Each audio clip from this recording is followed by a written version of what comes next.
नमस्कार दोस्तों, कैसे हो आप सभी। स्वागत करते हैं आप सभी कवस्थ जी को इसमें। तो दोस्तों आज जो है कि बिहार डीएलएड एंट्रेंस एग्जाम 2026 के लिए बीबीआई क्वेश्चन का प्रैक्टिस सेट नंबर 13 लेके आ चुके हैं, क्योंकि इससे पहले 12 प्रैक्टिस सेट कंप्लीट कर चुके थे, जो बिल्कुल आपके एग्जाम सिलेबस पर यह प्रैक्टिस सेट को प्रोवाइड किया जा रहा है, जिसमें आपको सामाजिक विज्ञान, विज्ञान और हिंदी सेक्शन कंप्लीट करवाया जाता है आप सभी को। तो चलिए शुरू करते हैं। सभी एक बार सेशन को लाइक करके शेयर जरूर कर दीजिएगा। देखिए पूरा आपसे प्रैक्टिस सेट को सॉल्व कीजिएगा और लास्ट में स्कोर भी देखिए कितने स्कोर कर पा रहे हैं आप सभी। इससे पहला जो 12 क्लास हुआ है उसको भी जाके देख सकते हैं, चैनल पे अवेलेबल है। तो चलिए शुरू करते आज की सेशन को हम सभी। आइए फर्स्ट क्वेश्चन करते हैं। पहला क्वेश्चन है कि बरौनी तेल शोधक कारखाना बिहार के किस जिले में स्थित है। हालांकि ये क्वेश्चन का आंसर सभी को बताओगे कि बरौनी तेल शोधक कारखाना जो है फ्रेंड ये बिहार के किस जिले में है। अगर इन सेट में किसी भी क्वेश्चन का आंसर पता हो तो अपना आंसर आप सभी नीचे कमेंट बॉक्स में बता सकते हैं। तो right answer option number C हो जाएंगे बेगूसराय जिले में है। ध्यान रखिएगा आप सभी किस जिले में है, बेगूसराय जिले में है। ध्यान रखिएगा। तो अगर क्वेश्चन आपसे इसे पूछ लिया जाए कि बरौनी तेल शोधक कारखाना किस जिले में है तो बेगूसराय जिले में है। अगर ये पूछ लिया जाए आप सभी से कि इसकी स्थापना कब हुआ था फ्रेंड तो 1964 में इसकी स्थापना हुआ था। ध्यान रखिएगा आप सभी। क्लियर है। अगला क्वेश्चन देखिए, क्वेश्चन नंबर 2 है। चलिए इस क्वेश्चन का राइट आंसर बताएंगे तो इस क्वेश्चन का राइट आंसर क्या होगा। हालांकि इस क्वेश्चन का आंसर आप सभी को पता होगा। भारत का अंतिम वायसराय जनरल कौन था। चलिए क्वेश्चन नंबर 2 के लिए आप सभी राइट आंसर बताइएगा। आप सभी को पता होंगे कि भारत का अंतिम वायसराय जनरल कौन था तो लॉर्ड माउंटबेटन। क्लियर है। लॉर्ड माउंटबेटन जो है फ्रेंड ये भारत का अंतिम वायसराय जनरल था और यही जो है कि स्वतंत्र भारत का प्रथम गवर्नर जनरल भी बना था। और सी राजगोपालाचारी कौन था तो ये स्वतंत्र भारत का प्रथम भारतीय गवर्नर जनरल था। तो यहां कंफ्यूज नहीं कीजिएगा आप सभी।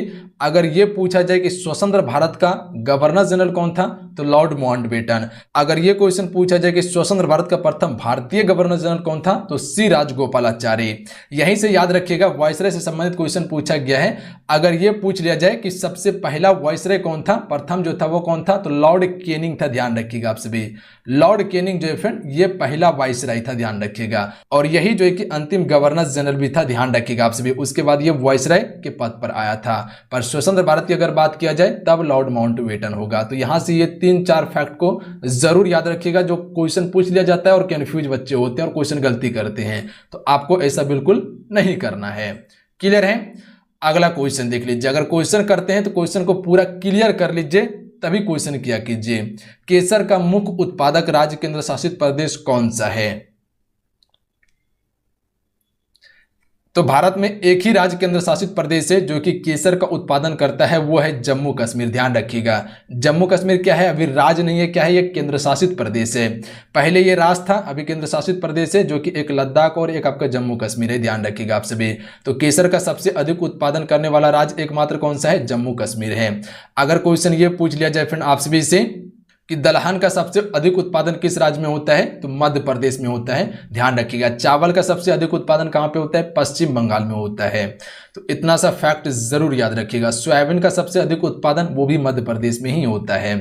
अगला क्वेश्चन देखिए, क्वेश्चन नंबर 4 है। क्वेश्चन है कि राष्ट्रीय गान को पहली बार 1911 में भारतीय राष्ट्रीय कांग्रेस के किस अधिवेशन में गाया गया था।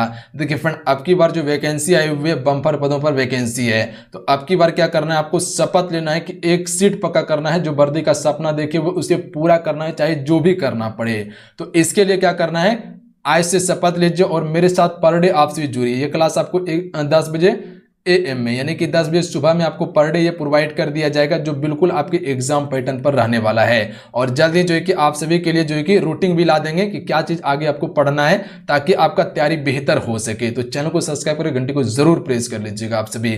PDF के लिए टेलीग्राम ग्रुप को ज्वाइन कर लीजिए। जो भी इंपॉर्टेंट PDF होगा PDF वहां प्रोवाइड कर देंगे और जो MCQ होता है टॉपिक वाइज वो भी PDF आपको प्रोवाइड वहां पर करने वाले हैं। प्रीवियस पेपर का क्वेश्चन पेपर दे दिया गया था, जाके देख लीजिएगा आप सभी। जो हाल फिलहाल में उत्पाद सिपाही का भी एग्जाम हुआ था वो भी आपको वहां दिया गया है। लिंक डिस्क्रिप्शन में दे दिए टेलीग्राम का, अन्यथा युवा शक्ति बिहार सर्च करके जुड़ लीजिएगा। क्या सर्च करना है, युवा शक्ति बिहार सर्च करना है। तो राइट आंसर ऑप्शन में भेजेंगे कोलकाता अधिवेशन में। ध्यान रखिएगा आप सभी, याद रहेगा आप सभी को।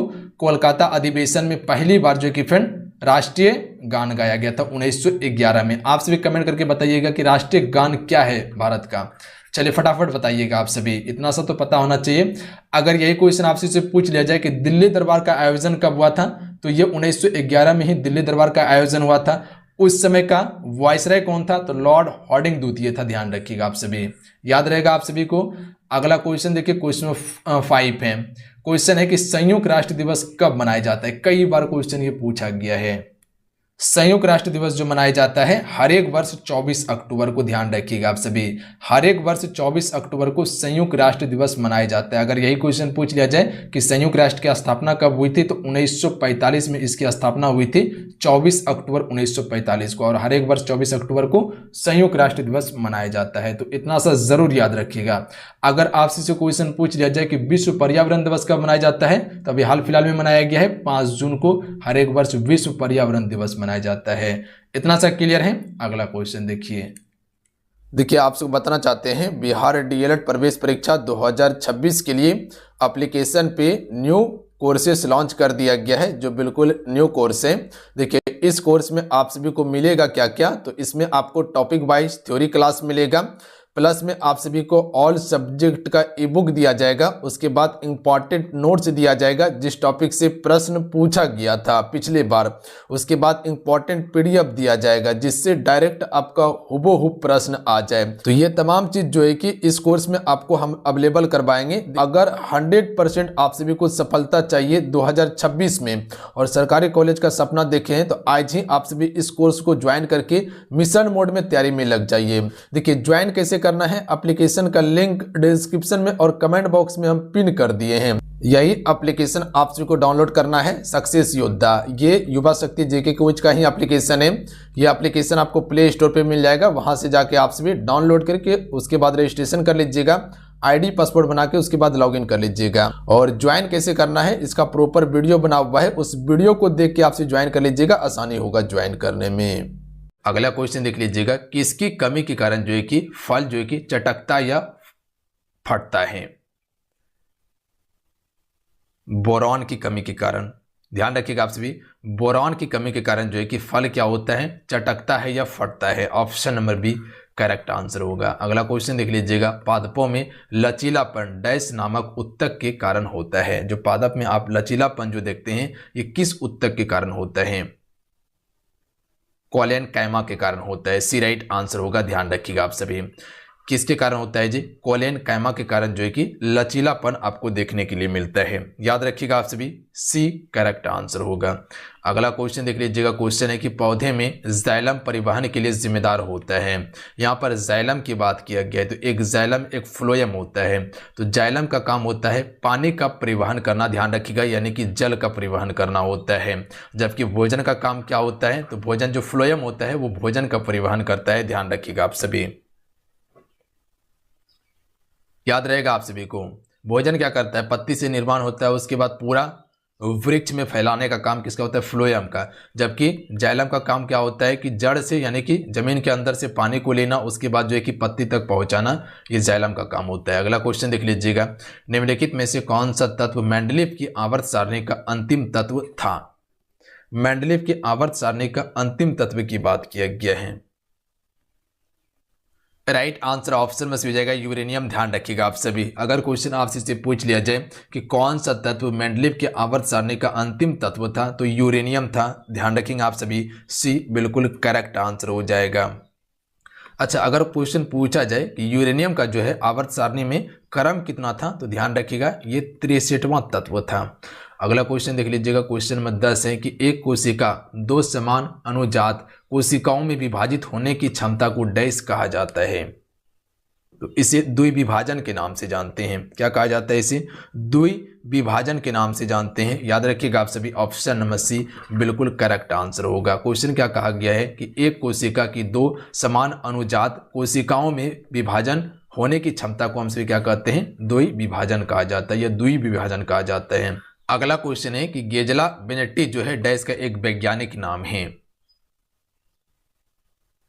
तो याद रखिएगा ये चिंकारा का वैज्ञानिक नाम है। किसका है जी? चिंकारा का। अच्छा, हाथी का वैज्ञानिक नाम क्या होता है? एलिफस मैक्सिमस इसका वैज्ञानिक नाम है। अच्छा, शेर का क्या होता है वैज्ञानिक नाम? तो ध्यान रखिएगा पैंथेरा लियो। क्या है जी? पैंथेरा लियो शेर का वैज्ञानिक नाम है। अच्छा, जंगली गदहा का वैज्ञानिक नाम क्या है? तो ध्यान रखिएगा इक्विस अफ्रीकैंस एसिनस होता है। ध्यान रखिएगा आप सभी। अगला क्वेश्चन देख लीजिएगा। क्वेश्चन है कि निम्न में से किसमें पूर्ण आंतरिक परावर्तन शामिल नहीं है? इनमें से किसमें जो है कि पूर्ण आंतरिक परावर्तन शामिल नहीं है? जैसे कि आप सभी रेगिस्तान में मृग तृष्णा चमकते हुए देखते हैं, वो आपका पूर्ण आंतरिक परावर्तन के कारण ही आपको दिखाई पड़ता है। हीरे की झिलमिलाहट यानी कि चमक जो देखते हैं वो आपका पूर्ण आंतरिक परावर्तन का ही उदाहरण है।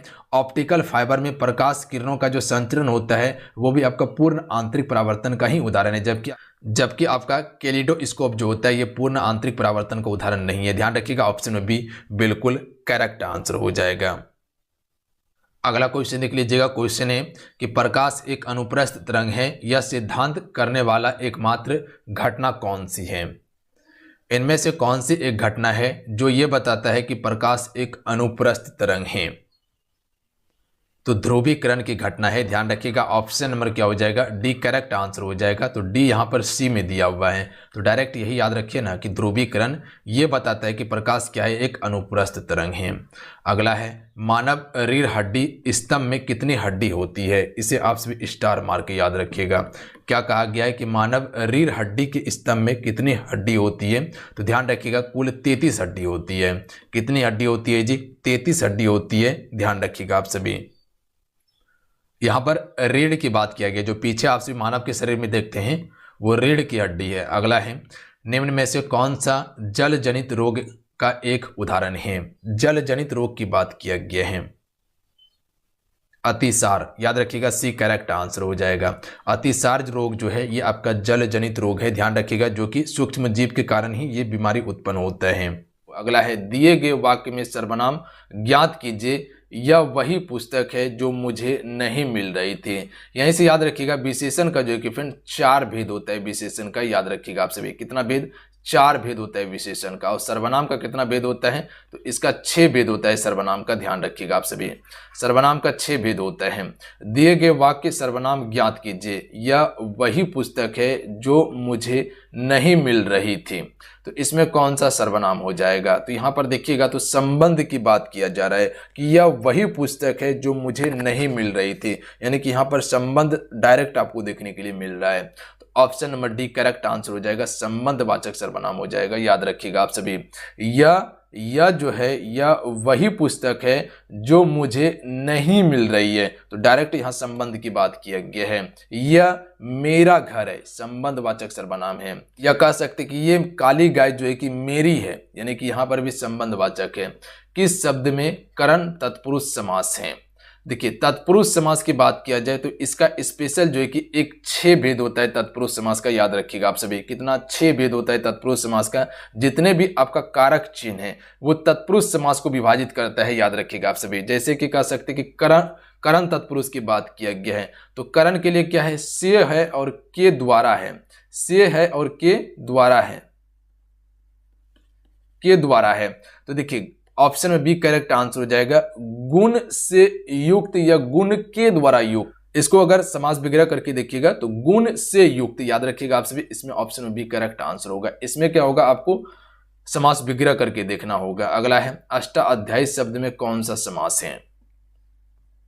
देखिए अष्टाध्यायी की बात किया गया है तो यहां पर देख सकते हैं 8 की यहां पर बात आ रहा है। अष्ट मतलब 8 ही होता है। इसका करेक्ट आंसर हो जाएगा द्विगु समास। देखिए द्विगु समास में जितने भी संख्या वाला शब्द है वो द्विगु समास के अंतर्गत आता है। जैसे कि चौराहा हो गया, पंचमुखी हो गया, तेराहा हो गया, ये सभी द्विगु समास है। द्वंद्व समास में अपोजिट शब्द होता है। अगला क्वेश्चन देख लीजिएगा, वन प्लस औषधि संधि विच्छेदन किसका उदाहरण है? तो वन और औषधि की बात किया गया है तो वन औषधि, तो इसका संधि विच्छेदन जो है किसका उदाहरण है? वृद्धि संधि का उदाहरण है। याद रखिएगा आप सभी, किसका उदाहरण है जी? वृद्धि संधि का उदाहरण है ये।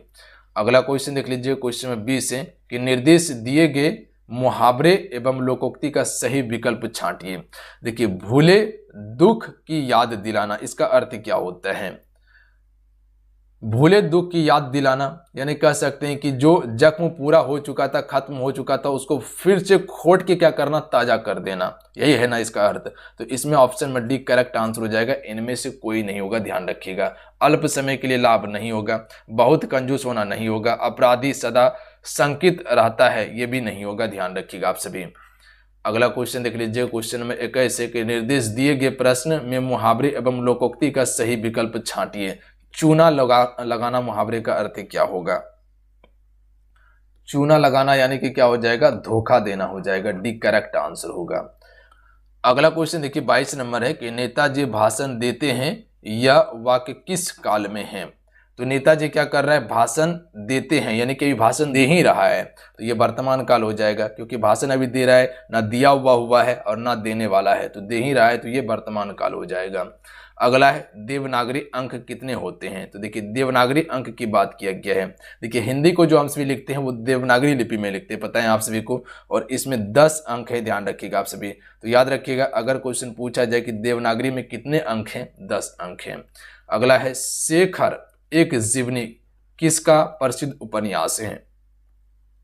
देखिए शेखर एक जीवनी जो है ये आपका अज्ञे जी का एक उपन्यास है, यानी कि option number B correct answer होगा। याद रखिएगा आप सभी, अज्ञे जी का है। अगला क्वेश्चन है 25 नंबर कि सतोगुण से युक्त वाक्यांश के लिए सार्थक शब्द इनमें से कौन सा है?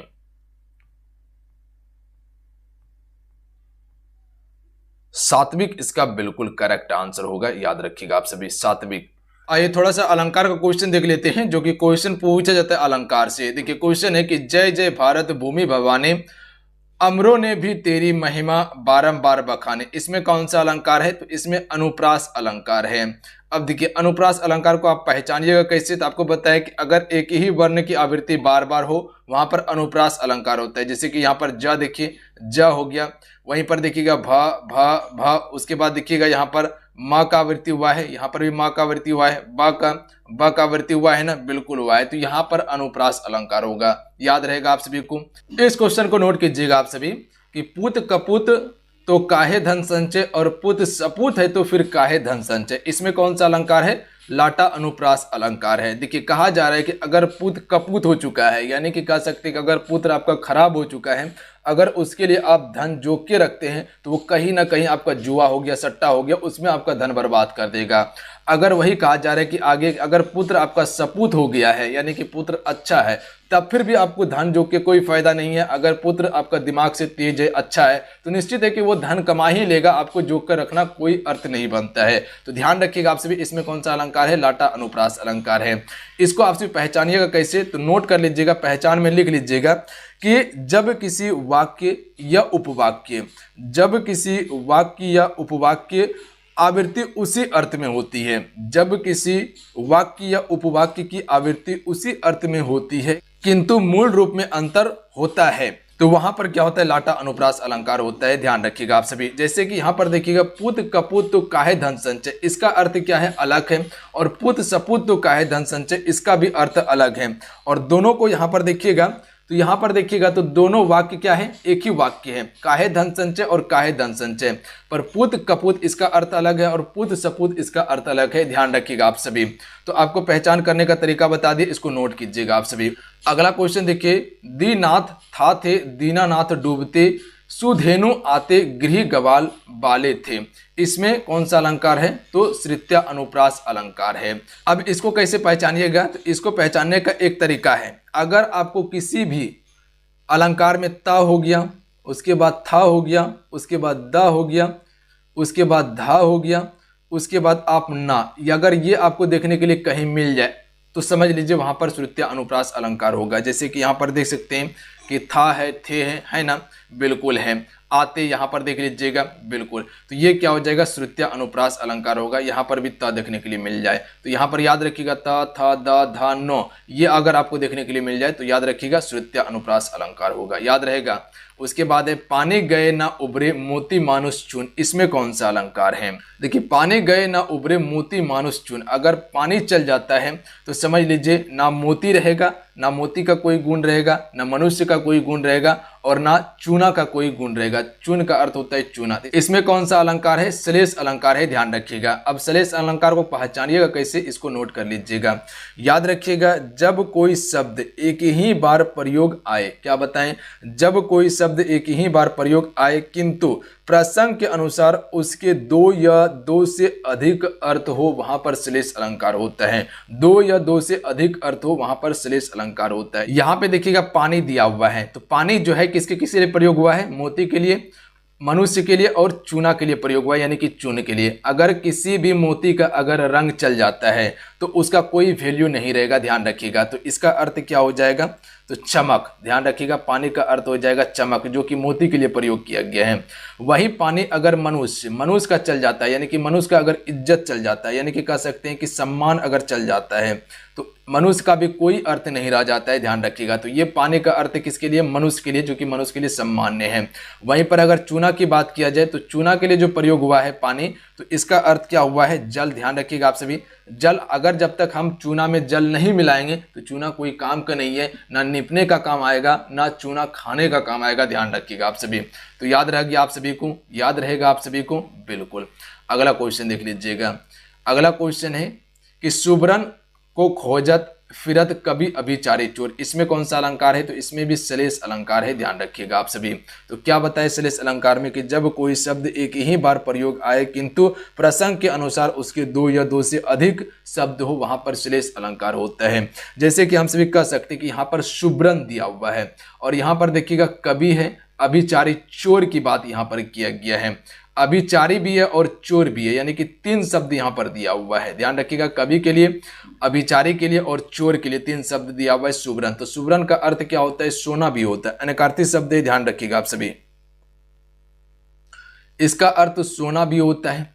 इसी का अर्थ क्या कह सकते हैं? स्त्री भी कह सकते हैं, स्त्री भी कह सकते हैं, और इसी का अर्थ आप शब्द भी कह सकते हैं। तो देखिए शब्द जो आया हुआ है ये कवि के लिए आया हुआ है। कवि क्या ढूंढ रहा है? शब्द को ढूंढ रहा है अपनी कविता को बढ़िया बनाने के लिए।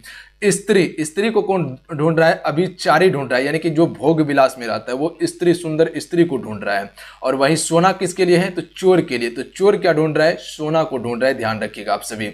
याद रहेगा आप सभी को, बिल्कुल याद रहेगा। तो इतना सा फैक्ट को जरूर याद रखिएगा जो इंपॉर्टेंट है आपके एग्जाम्स के लिए। अगला क्वेश्चन देखिए, जिसका आंसर आपको नीचे कमेंट करके बताना है। चार ऑप्शन दिए हुए हैं, दिए गए शब्द में शुद्ध वर्तनी का चयन कीजिए। इनमें से कौन सा शुद्ध वर्तनी है? चार ऑप्शन आपके स्क्रीन पे हैं। चार ऑप्शन में आपको अपना आंसर नीचे कमेंट करके बताना है। बताइएगा इस क्वेश्चन का राइट आंसर क्या हो जाएगा। तो चलिए आज कितना ही, मिलते हैं। जय हिंद, वंदे मातरम। ध्यान रखिएगा, पढ़ाई करते रहिएगा। जाते जाते फ्रेंड क्लास को लाइक करके शेयर करके जाइएगा आप सभी। जय हिंद, वंदे मातरम।